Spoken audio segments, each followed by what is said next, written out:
From promises of decisive victory to the reality of a costly regional deadlock, the Middle East remains on edge. Months after the unprecedented US and Zionist strikes on Iran, Tehran has not collapsed. Instead, the conflict has evolved into a war of attrition, disrupting the Strait of Hormuz, rattling global energy markets, and exposing the limits of Western military power.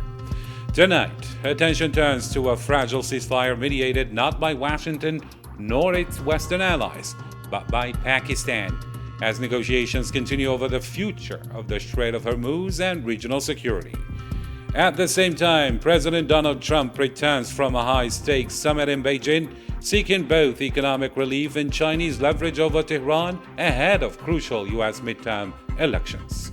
As the conflict sends shockwaves across the global south, driving up energy prices and fueling accusations of double standards over international law and sovereignty, the broader question is becoming harder to ignore.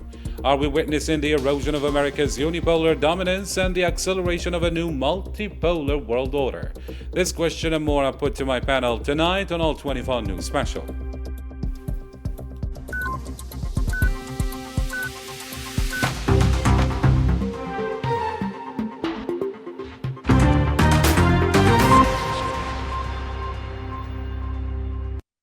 Hello there, ladies and gentlemen, and welcome to All 24 News Special coverage with me, Karim Zachary. And before we bring in our guest, here's a report, and then we get back to the discussion. As the prospects of an agreement between Iran and the United States continue to draw global attention and dominate news headlines, the streets of Tehran remain haunted by uncertainty. In Iran, citizens are watching these talks closely, calculating the impact of a potential agreement could have on their daily lives, so every announcement of progress is met with caution.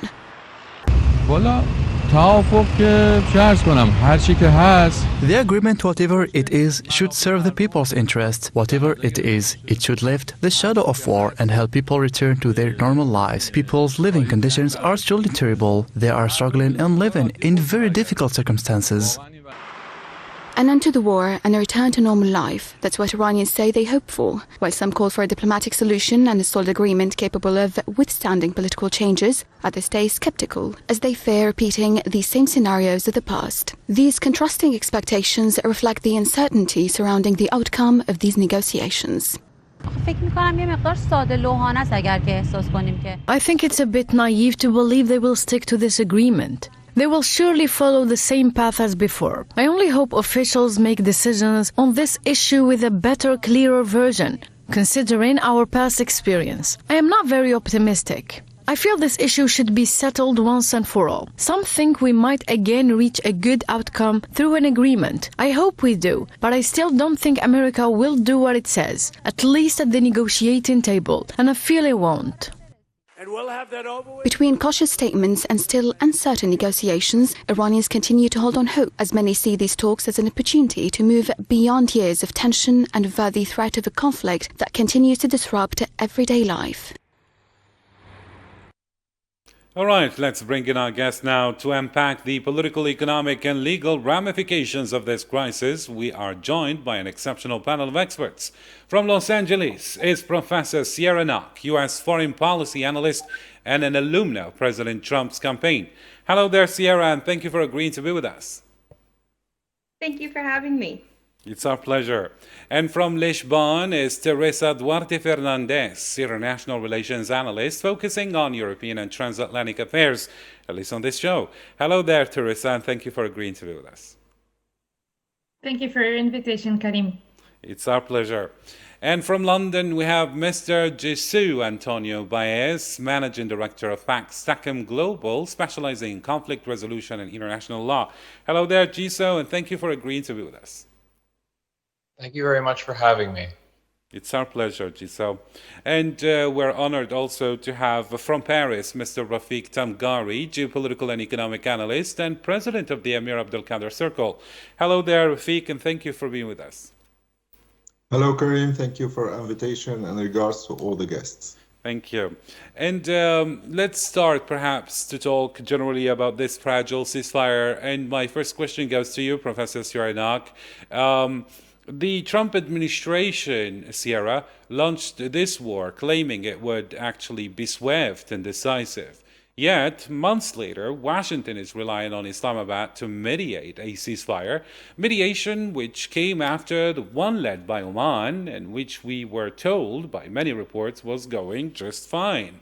Now, Tehran refuses to unconditionally reopen the Strait of Hormuz and doesn't trust Washington anymore, and obviously we know the reason why. So, my question is, isn't this supposed victory, between two inverted commas, actually a glaring admission of the limits of American hard power, at least in the view of the opposition at home in the USA, and perhaps a desperate pivot to salvage the US economy ahead of the upcoming midterms? How do you read this yourself?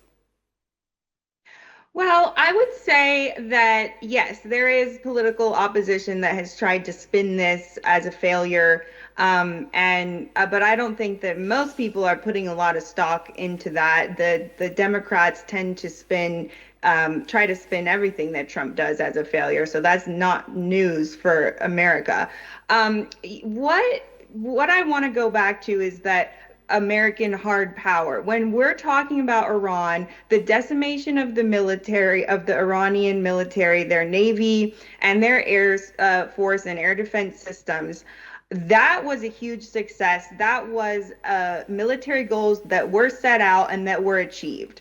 The question of whether or not Iran is going to continue nuclear enrichment and they're going to give over their enriched uranium that they already have, however, that is where the goals have not been met yet. And I think that the fact that these mediations have gone on so long is not a good look for Washington. I will agree with that. I think that the Pakistan mediation did not go well. I think that's clear as well. And so if Trump, pulls off a deal at this point, which the White House claims that they would never sign a deal that doesn't address the nuclear issue. So if Trump is able to pull that off, of course, we prefer a diplomatic settlement that actually meets the nuclear needs. What we don't want to see is another delay and another ceasefire, because that's just a delay tactic from Pakistan and from Iran. And it's actually harming not only the US economy, but the global economy. So I really hope that, as they do go through this, however many round of negotiations we're on, as they go through this round, they will not agree to anything else that has the sense of a delay to it. This needs to come to a final resolution, and the deal, getting a ceasefire is not getting a deal. And so I think that's where the distinction needs to be made, and Washington needs to recognize that as well. Mm-hmm. So, according to you, Sierra Knock, let's say this Operation Fury that was named, at least at the beginning like this, is not a total failure, because according to you, it did meet certain objectives, but then the Iranian regime is still there. I mean, when they declared the objectives at the beginning, they didn't actually settle for only, limiting certain military power of Iran, but then they wanted to, change the regime, and then they just realized that they cannot bomb people into freedom. And this actually stirred a lot of controversy back at home, Teresa. What would you say to those who are saying it's a total failure at so many fronts, especially that the average American is the one paying for this, at least at the gas pump? Well, that's a very good question, Karim. So when we look at the situation domestically, and we know that Donald Trump is a very big fan of Fox News, but of course Sierra can correct me on this one, but at least that's the image that we have. The approval rates of the current president have never been the lowest. So we're talking about a 36, 37, 38% approval rate for a president that is slowly but surely approximating the midterm elections. And this is definitely not good because, as you've mentioned and very well, it's not just the Americans that are suffering from this price increase at the gas station. I also remind that this will not be just felt at the gas station, because through the Strait of Hormuz, we have other components that are critical. We have the substances that can be made out of the oil and that are crucial in terms of plastic production. This will affect several economies, not just the EU economy, not just certainly the American economy, but also the Chinese economy. And one of the summits that we have been discussing very broadly is in fact the summit between Xi and between Trump, which was followed by a summit between Putin and Xi. So of course we see here the global leaders per se meeting at a Chinese forum. And this is of course bringing a very big spotlight onto China. But I'm sure we will address this issue shortly throughout our conversation, focusing now on US. And if we go back to the poll situation, in terms of inflation and in terms of economy, from our European perspective, this is what seems to be troubling Americans the most. And I have to say, it's also what's troubling Europeans as well. So when we talk about interest rates, when we talk about the prices of food, and this is one of the points that I wanted to mention and bridging back to the Strait of Hormuz, we're talking about the fertilizers that pass through the strait. So there is a temporal hiatus between the amount of time that the strait is blocked and the amount of time that this will be felt in agricultural production. Because of course we have crops and there are seasons of the year that are best to plant specific food items. So of course this will take a little bit longer. But if we look at the spectrum, this will be felt irreversibly. And the amount of severeness that the amount of time that the Strait of Hormuz is closed versus what we will feel in terms of food availability and food price rocketing, it's quite alarming. So, Teresa, since you mentioned, the European leaders, here the European political class largely stood by in silence, apart from few, if we speak about Germany, Spain, and even France, actually. Now we see the situation really entangling, and Europe is paying a devastating price, especially when it comes to energy costs. How long do you think, Teresa, can the EU keep silent on Washington's adventurism before internal economic and social pressures fracture the transatlantic alliance, according to you? Thank you, Karim. Actually, I will try to push your question a little bit backwards in time, because when there are two critical moments for Europe recently, which was Russia's invasion of Ukraine in 2022 and Trump's tariffs when Trump returned to the White House, and the Greenland moment was absolutely fragmenting for the transatlantic relation, because we were talking about a territory that belongs to a semi-autonomous region, in fact, to the Kingdom of Denmark, which is one of the founding members alongside Portugal, which is my country, and the US of NATO.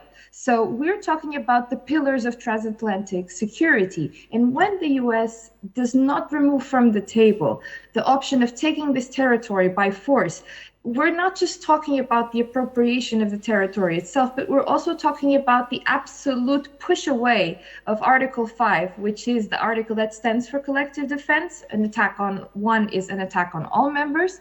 And that is completely pushed off the table, because the US is now putting forward economic interests in detriment of a founding article on this transatlantic alliance.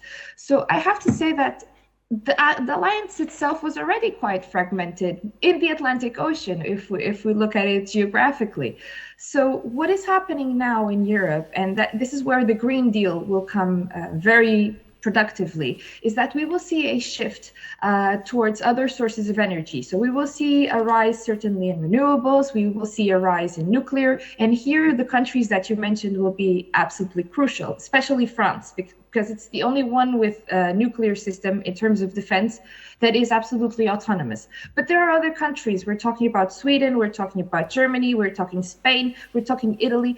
So what this is doing, in fact, is that it is contributing for a higher European integration, not just at the defense level, but also at the interconnectivity level on multiple domains, especially domains that are as critical for our everyday life as energy. And this is what everybody has been feeling. And it's at the end of the day where the conversation on our side of the world will, of course, rest. It's on security concerns, but also on supply chain concerns. So Europe will definitely, or should definitely, we're seeing all efforts going into this direction, definitely invest in its own strategic autonomy, which is a concept that we have been seeing largely. When we say autonomy, and I don't want to take, I want to wrap my argument around this.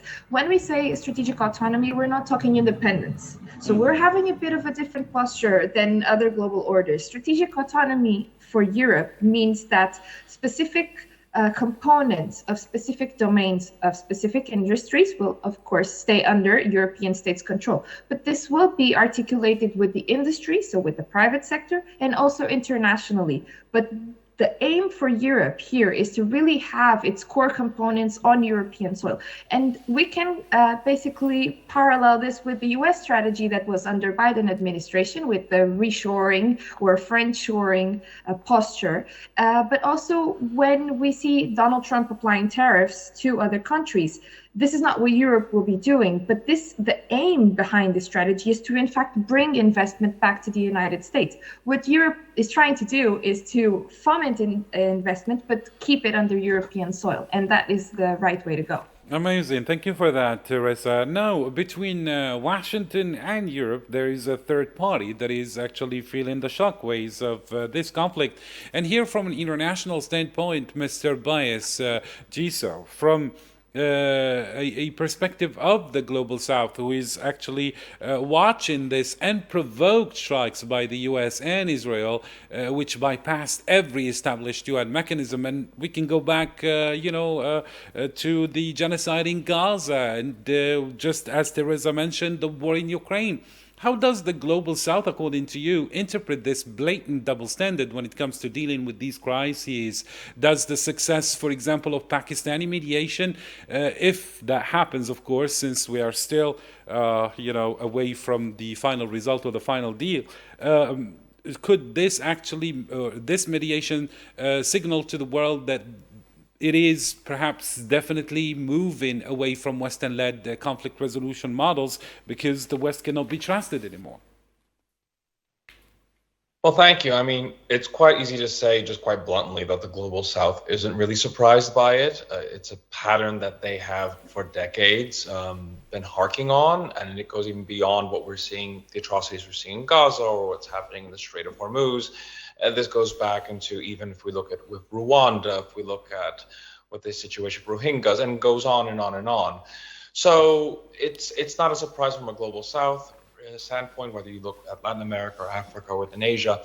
Even if you look, for example, within ICC prosecutions, which overwhelmingly target African nations, to Western silence, particularly when it comes to, let's say, Israeli violations on international law from that means. So it's not a surprise, but it has definitely been a provocation or an instigation more to accelerating a form of a global fragmentation that we're starting to see, particularly from a geopolitical standpoint. We're on, because of the, as you put out there, because of the blatant double standards, which have been piling on over the years. And again, it's not just particularly what's happened over the past 2 years or in these current conflicts, but it's, you couldn't say almost for the past 20 years. Again, I bring out Rwanda because that was the most blatant one, where it was a very evident genocide taking place within April 1994, and to almost silence in that sense up until the very end, where about 1 million were killed. And that again brought in the questions in regards to the robustness of the international system that we have, as well as the sense of due diligence that international law can bring. But again, back to the notion of global fragmentation, because the fact the Global South is noticing this, that's what's kind of pushing this. And it's where we find ourselves at this moment, which is a significant turning point, which we haven't had since post-1945, so post-World War II. The international order is cracking because of this double standards. And of course, the Global South is starting to realize, well, if we don't step in and we don't take charge in this, what's going to happen, which is creating this fragmentation, creating this regionalism. Now, of course, the Pakistani brokered, the attempt from the Pakistani side to broker the ceasefire, it's still in maturation, of course, and we'll be able to see whether or not it really delivers an actual outcome. I think only a few hours ago there has been a report that a deal has been agreed, but again, that depends on Trump agreeing on it, that depends on the Iranian administration agreeing on it. So everything is still up in the air. So we can't really say, and this is where I have to agree with the first panelist, we can't really say that the Pakistani mediation has been successful because it's still in process. However, it is an indicator of the Global South stepping in, because also China has been involved. Oman, of course, was involved before the beginning of all of this. From a business advisory standpoint, this fragmentation is demonstrating a real risk for multinationals. Supply chains, contract enforcement, investment protection frameworks, they all depend on the predictable international norms. International law is not just for the sake of keeping us safe, but it allows for even businesses to flows as well too. So when those erode, there needs to be a contingency planning or jurisdiction diversification. And this is also another reason why many international and regional mediators are stepping in again, like Qatar, like Pakistan. Qatar has been historically doing so as well. In the past, they're trying to fill in the gap of these Western-led institutions, which not only are a double standard, but are starting to bluntly seem a bit useless in their eyes. Perfect. Thank you, Gisa Antonio. Now let's look back at the economy here, and here I bring Mr. Rafiq Tamgari. Mr. Rafiq, the economic toll on the economic toll on the Global South in general is actually staggering due to the Hormuz bottleneck. And we can see that Iran is successfully using the strait as a strategic equalizer. And if we look at the bigger picture, it's not just that Tehran successfully demonstrated to the world that Western financial sanctions and military might cannot actually be that effective. We have seen other examples, for example, the sanctions on Russia when it comes to the war in Ukraine. So do you think that this entire, conflicts actually paralyzed this economic system or blockade that the West imposed on these nations? Yes, Karim, of course. I think the Strait of Hormuz perfectly illustrate what we can be described as the asymmetric in globalized power dynamics. Iran is not, let's say, compensating for a conventional military superiority. This is clear. But instead, it's living a critical geographic choke point. Let's say we know everybody that 1/3 of the global seaborne oil trade through this area, and they are controlling 1/3 of all this flow. In this context, I think Iran is not, let's say, paralyzing all the Western sanction in the direct sense, but it is demonstrating several keys, let's say reality keys, like a financial sanction lose the effect, lose the when they collide with the physical this choke point, because actually we can talk about energy, we can talk about logistics.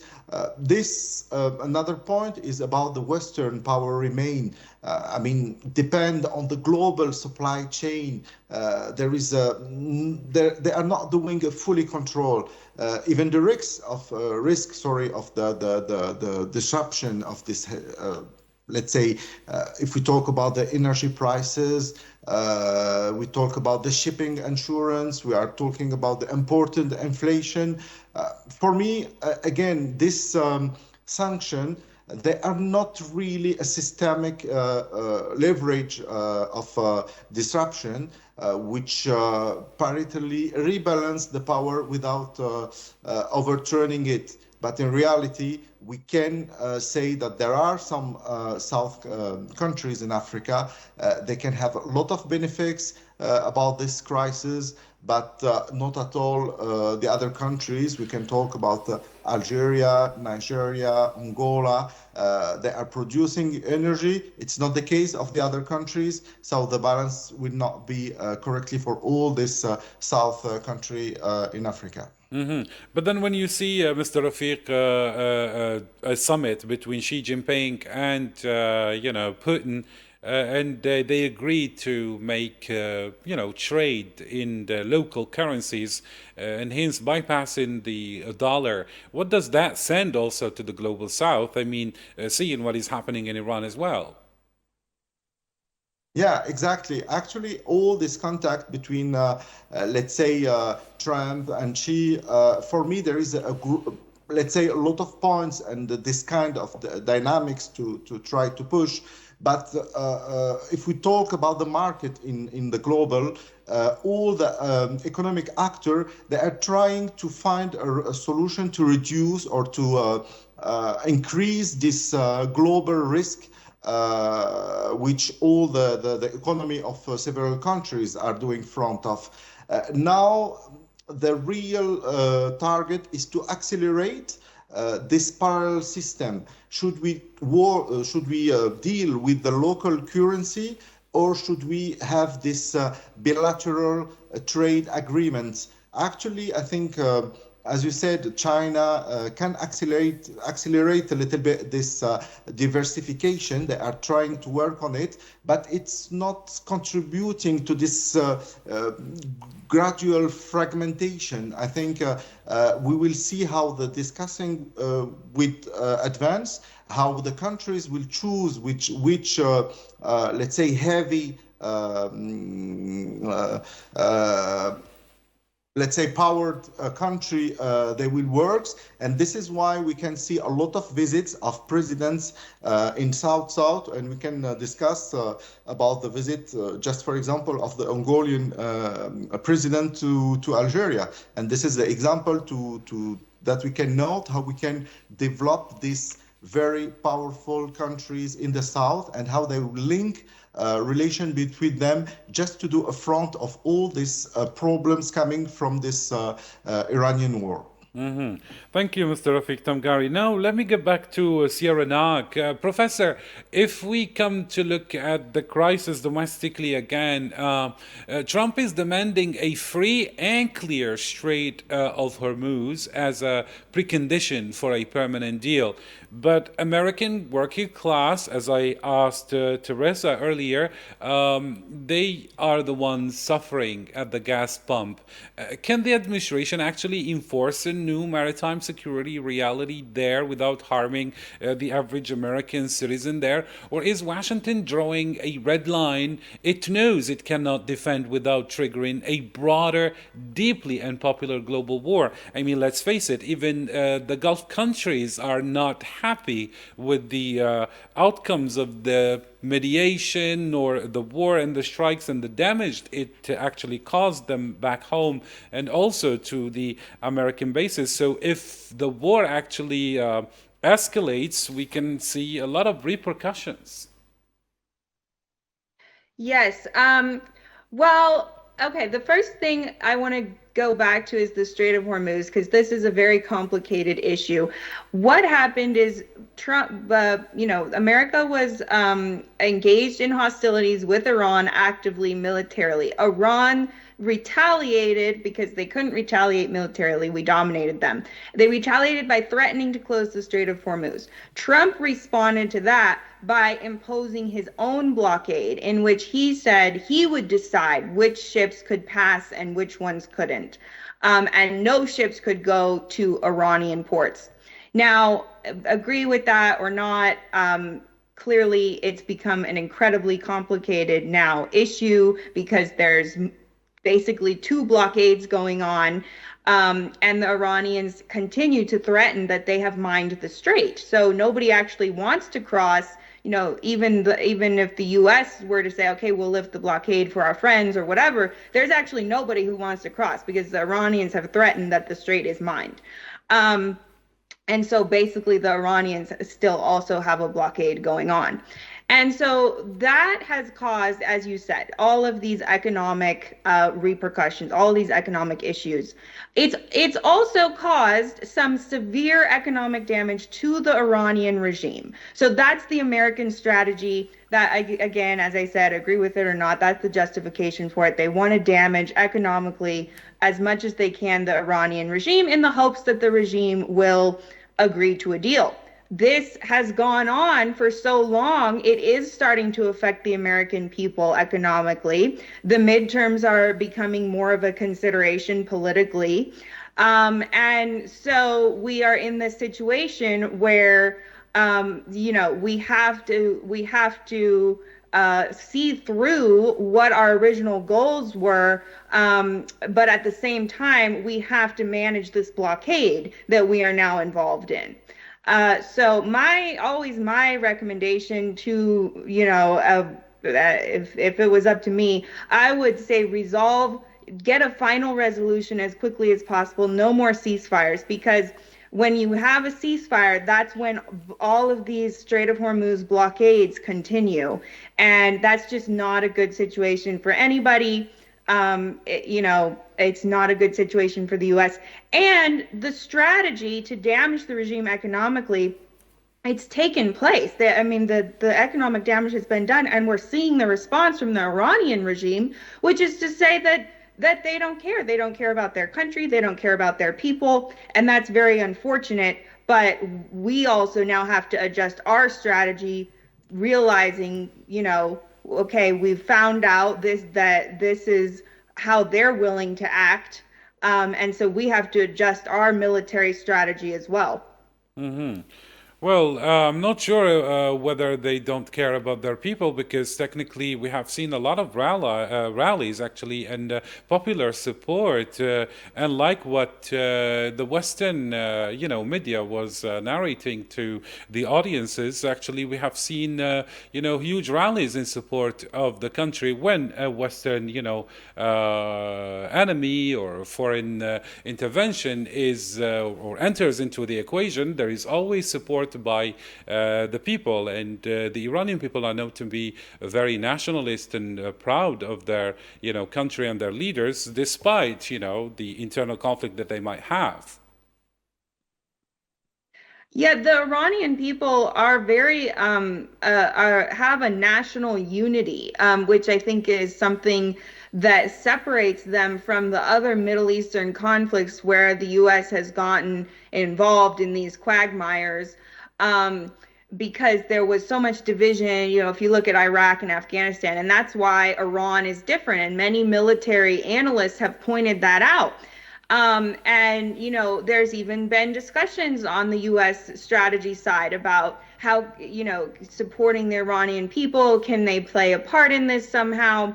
But I think ultimately what, at this point, it's clear that's just a difficult situation. America cannot fight a war on behalf of the Iranian people, and the Iranian people cannot fight the war themselves. So all of that kind of discussion is really a non-starter at this point. And I think we have to acknowledge the regime that we are dealing with and acknowledge the lengths that they're willing to go to. Which again, they don't care about economics. They don't care about the global economic situation. And as you said, they've caused damage to their partners, to previous partners that they had in the Gulf, and they've alienated those people. So this regime is really just a different beast. And I think our military strategy has to adjust to that.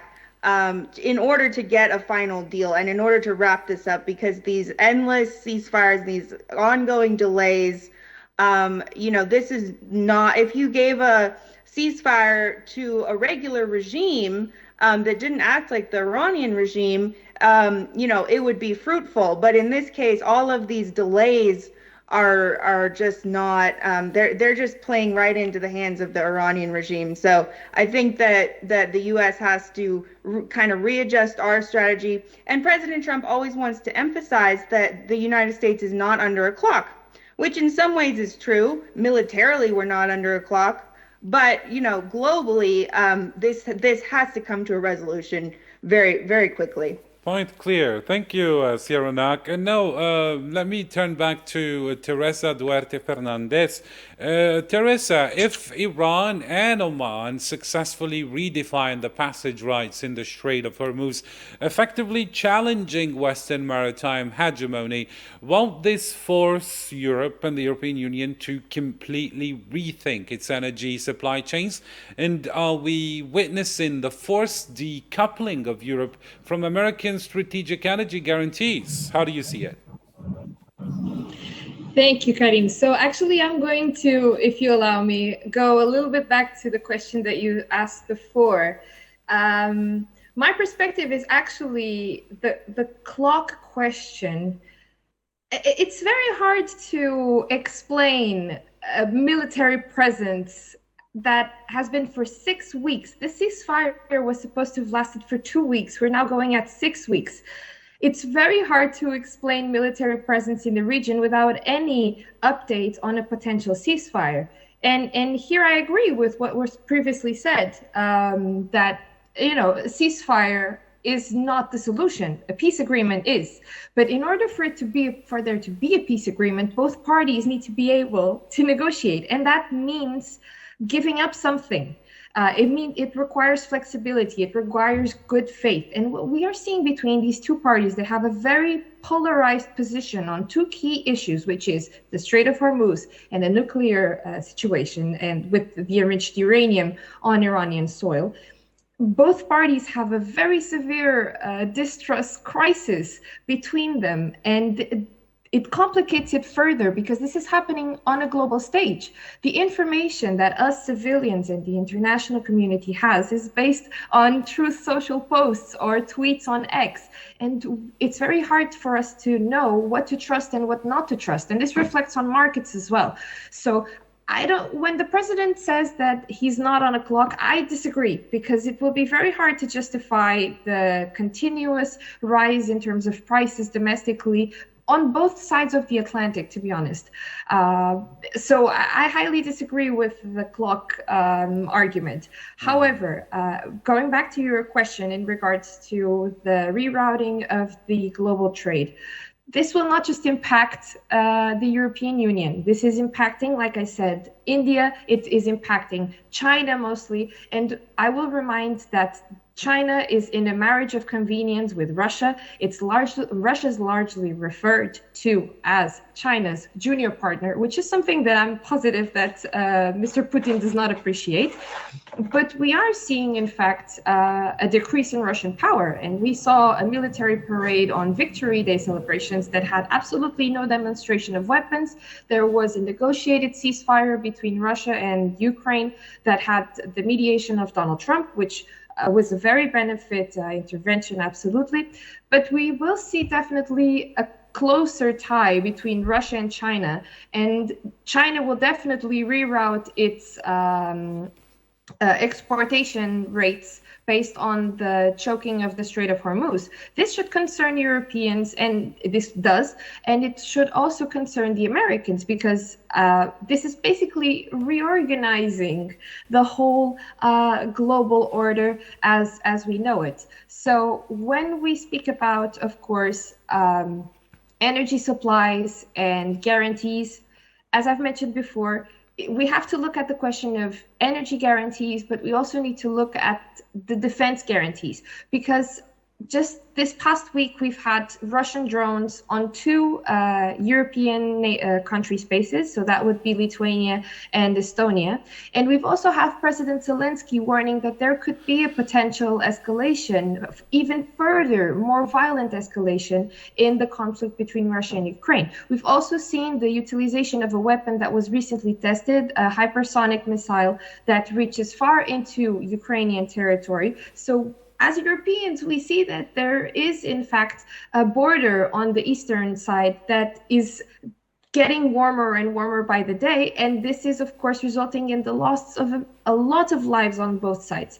So this conflict in the Middle East, adding to the conflict that was already ongoing with Russia and Ukraine, and the European Union was quite dependent on Russian oil, and it had to reorganize itself already in 2022. This, of course, leaves it at a very serious situation of distrust on the future itself. So when we say that Europeans are silent and they're not coming into the international stage to speak badly about President Trump's actions, I think the Europeans are trying to just be careful because they're dealing with a new posture within the American administration that is unfamiliar to the Europeans if we compare Donald Trump with other presidencies that the US had. So I always say in my analysis that when we want to compare President Donald Trump's strategy with any other president to do foresight, we need to compare Donald Trump 2.0 to Donald Trump 1.0, because that's the only consistent line that we have. But even then, we're now faced with new issues, and we don't know if the Iranian situation will escalate or not. If we go into Twitter, we are already seeing a lot of posts from social media that are alerting to the fact that Iran is removing itself from the table of negotiations because there is not flexibility in terms of the lifting of the sanctions. Mm-hmm. So we might be potentially looking at a further escalation of the conflict. Mm-hmm. Well, let's hope not, because the situation is already that tricky. And here I get back to you, Mr. Giso Antonio Baez, and let's talk again about international law. We currently have a dual blockade reality. The U.S. Navy blockading Iran, Iran severely restricting the Gulf. Now, legally and ethically speaking, how does the international community reconcile Washington's use of sanctions as a weapon of mass starvation, while simultaneously condemning Iran for utilizing its geographical leverage over global trade? And that's not the only comparison that we can bring here to the picture, Mr. Giso. Technically, if we compare Israel, which has nuclear, weapons and power, actually never allowed any international, monitoring commission when we speak about the IAEA, while Iran actually allowed that and is a member. And we can see that they have been claiming that Iran is about to create a nuclear bomb, and this has been going on for a decade or over a decade. But then nothing happened, and then we see the U.S., waging this war on behalf of its foreign ally in the Middle East. To say the hypocrisy is hard to counter is a bit of an understatement. And again, it goes back to my previous response where it was, in regards to the global South not being shocked by any of this. And it's the same with this. It's legally and ethically, I think the best way to describe it is the world in general is just staring at it all and just trying to really absorb the shock. You've said it quite blankly. There's the sanctions against Iran and against Russia, but there hasn't been similar measures against Israel. And of course, as the previous panelists had indicated, the level of unpredictability and also the level of unpredictability in regards to response when it comes to flying in defiance of international law, whether that is, of course, the operation that happened with Venezuela or what is currently happening with the Strait of Hormuz or what has been threatened with Greenland and so on and so forth, it's kind of put everybody in their back seat because of the complete destabilization of it all. But again, even though the hypocrisy is so blatant, again, one isn't really shocked. And if we looked at history, even going to the era of the Cold War, The only difference is the fact that it's in our face, where those who had always understood, particularly those who've been studying, whether it's U.S. foreign policy or foreign policy of any other particular country, with whether it's a colonial, whether it's a particular interest that could be quite predatory, this isn't a surprise. But going back to, again, this notion in regards to being on the clock, because I think I'd have to also put in my 2 cents in, and of course agree with the previous panelists, the fact that despite the fact the president is stating that he's not on the clock, everyone else is saying otherwise as well too. And if we can see this in the facts, I mean, the closure of the Strait of Hormuz has triggered what the IEA has categorized as the largest supply disruption in history of the global oil market. I mean, crude oil is surging up to about past $120, and there is still prediction for it to even get to 200 if this continues to drag on and we don't have the peace agreement and proper negotiations to come in. And of course, there's also Qatar Energy, which recently in Qatar has been particularly hit by this particular conflict, which was forced to declare force majeure. That's basically indicating the fact that all their LNG exports they are unable to properly meet. So this consistent perpetuality of this conflict, the continuous blatant actions that are being done that are taking everybody by surprise, is having everybody take a bit of a step back. And in a way, it's a bit of a textbook case of geopolitical risk repricing in commodity markets. I mean, with geopolitics, we look at this and we say, right, given the current patterns that are happening, given the fact that there is so much flying in one's face and so much unpredictability, there has to be able to look and be able to sit down with the client and say, whether we're talking about international law or whether you're talking about international economics, basically, unfortunately, come up with a scenario of like pretty much anything goes, and you have to basically prepare yourself and have stress testing for worst case scenarios, whether that's more than $200 for crude oil, whether that's more force majeure declarations, which can signal further contract fragility. These are the particular situations that we need to take into consideration, and that also goes with international law as well. We're also seeing the complete crippling of international law in our faces, because international law, though it's written, it requires collective responsibility and response. There is no global police that's going to be looking and saying, you've been bad, you've been bad, you've been bad. It requires a collective responsibility. And when that cracks, particularly from stronger global parties, that's where we have it's the solution. And it appears we are rearing towards there. Amazing, Mr. Bais. And since you spoke about the worst case scenario, let me bring Mr. Tamgari again. Mr. Rafiq Tamgari, we are looking at a fragile window of negotiations. So if these talks fail and the Hormuz crisis deepens, what is the worst case scenario at the macroeconomic level? Could this shock finally trigger a coordinated, institutionalized economic rebellion by the global South against the US dollar and Western financial structures? How do you foresee this? Yeah, if we talk about the scenario, we have a breakdown in the Strait of Hormuz.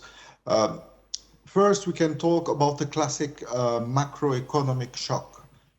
Because the sharp of the spike in the oil prices, potentially beyond recently and for a historical peak, we can talk also about this global supply chain, about the energy dependence economies. We can talk also about this emerging market currencies. So the best and for me, let's say the most dangerous scenario would be a systemic chain reaction if we get three reaction in the same time. If we talk about the energy crisis, about the financial confidence crisis, and about the trade fragmentation, if we have these three in the same time, it will be the worst. So this could be accelerate, let's say, a really going trend.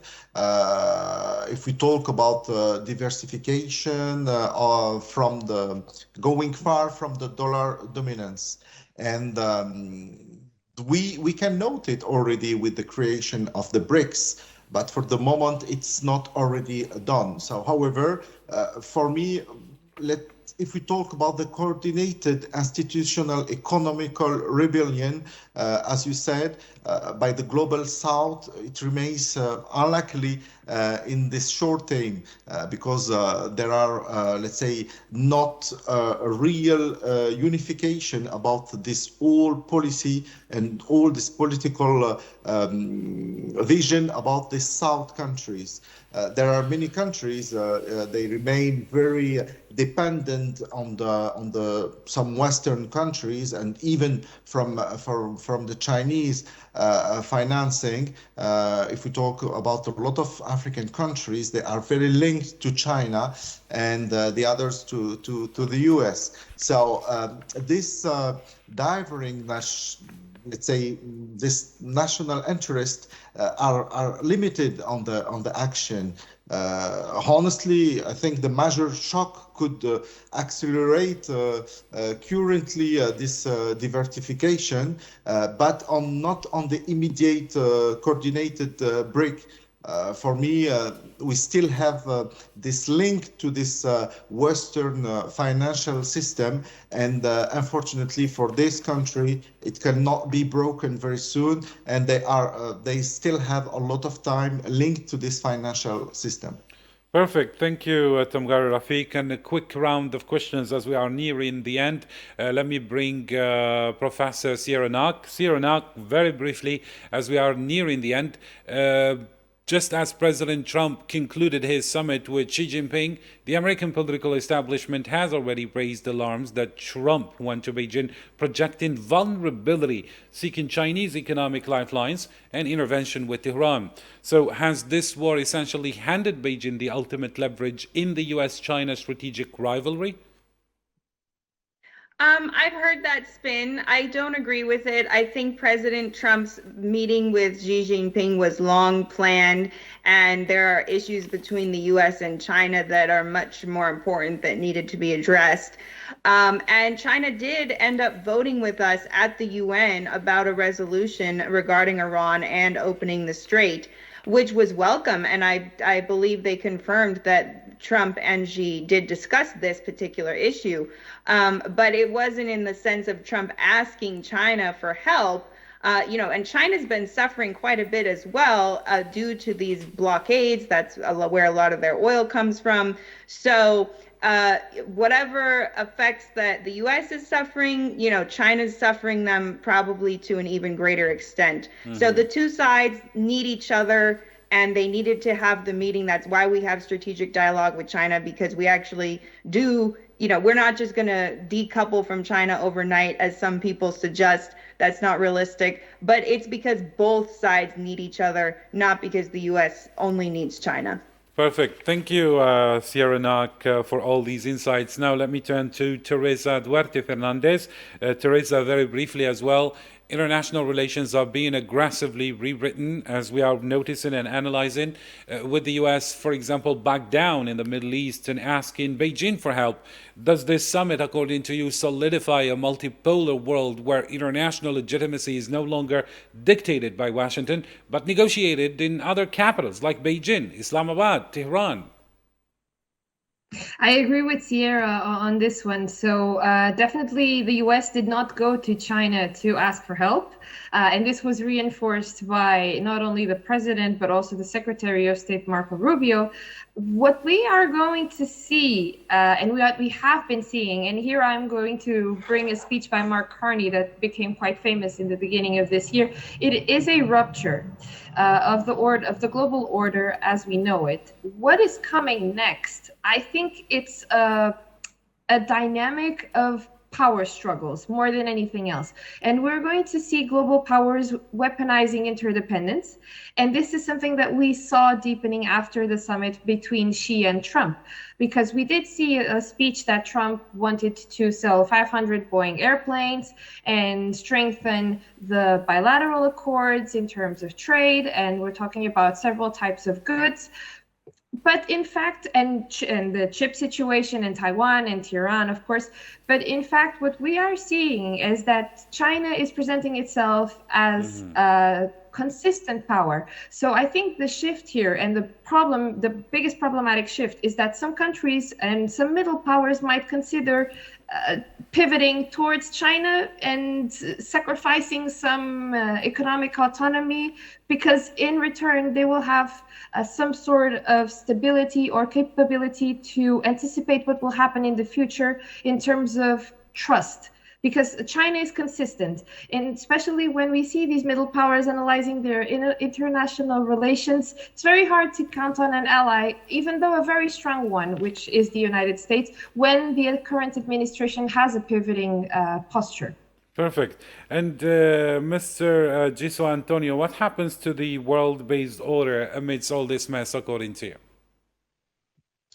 It goes back to what I've said in the beginning, and also harking back to that quote from Carney, which Teresa quoted. It's a fragmentation of the global order. It's shifting. We are in an era in which we haven't seen since the end of World War II, and things are changing as we see. Again, it is this fragmentation where there is the global South understanding its regency. We do see the United States suddenly becoming a strong disruptor of stability, and of course China, as Teresa showcased, many leading towards it because it seems to be giving that stability, which seems to be, well, not seems to be, but is evidently being desired. But it's a moment of absolute fragmentation and of shift and of change, and we would be, any analyst or anybody who thinks that they can be able to foretell what that could look like would be lying to you bluntly, because we're still in the midst of it all. So what we can say is it's changing, it's breaking. Things will not be the same as before. I have a strong feeling, and I'm saddened to say that it may be putting international law, unfortunately, on the sacrificial platter. But things are shifting. All we have to do is, with geopolitical nuance, try to navigate and assess risk and attack accordingly. Perfect. Thank you, Mr. Giso. And Mr. Rafiq Tamgari, as a final question to you, how would you see this from an economic perspective? When we see, as Teresa just said, as Giso just said, actually a lot actually agree on the fact that China is presenting itself as the rational, stabilizing force in this crisis. So in stark contrast, actually, to Western militarism. So how does the outcome of the Trump-Xi summit, for example, accelerate the global South pivot toward countries such as China or Russia, especially regarding secure non-dollarized trade frameworks? Yeah, exactly, Karim. Actually, the idea of, let's say, create automatic pivot of the global South in being, should be nuanced. I mean, we have to find some nuance on that. Actually, we can talk about the global political signaling, which is, let's say, how we can intensify this great power rivalry between USA and China. We have to find the real confidence on the actual market, because now we don't know if we have to reduce or to increase this global risk premiums, and we have also to accelerate on the parallel system, because actually the local currency, there is no, let's say, bilateral trade agreement about this area and the other areas. I think that China can accelerate this monetary diversification, but of course the US are not agree with that. We have all the let's say all the other country, they have to find this balance about these two very heavy financial system, and to step by step invest on the peace, invest to find the real form of peace, to get an agreement between all these big powers, and to have at the, let's say, a narrative political on each side to protect this economical market for all the country around the world. And this stability will come with actually after this fragile and this kind of war in the Middle East. So we wish all the best to find the right and the real solution. Hopefully. Thank you so much. Well, we have to leave it here. Thank you to all our distinguished guests. Professor Cyriaque, thank you for agreeing to be with us again and for all the sharp analysis. Teresa Duarte Fernandez, thank you equally. Mr. Giso Antonio Baez, thank you for being with us on all the sharp analysis you entertained us actually with tonight. And Mr. Rafiq Tamghari as well, thank you for your time and for all the invaluable insights. So there you have it, ladies and gentlemen. The narrative of undeniable Western military supremacy has collided with the harsh realities of global economics and asymmetric resistance, from the stalled waters of the Strait of Hormuz to the diplomatic corridors of Islamabad and Beijing. The fallout of this war extends far beyond the Middle East. It has laid bare the double standards of international law, fractured European economic stability, and arguably accelerated the very multipolar world Washington sought to prevent. Thank you, ladies and gentlemen, for tuning in. Until next time, have a good one.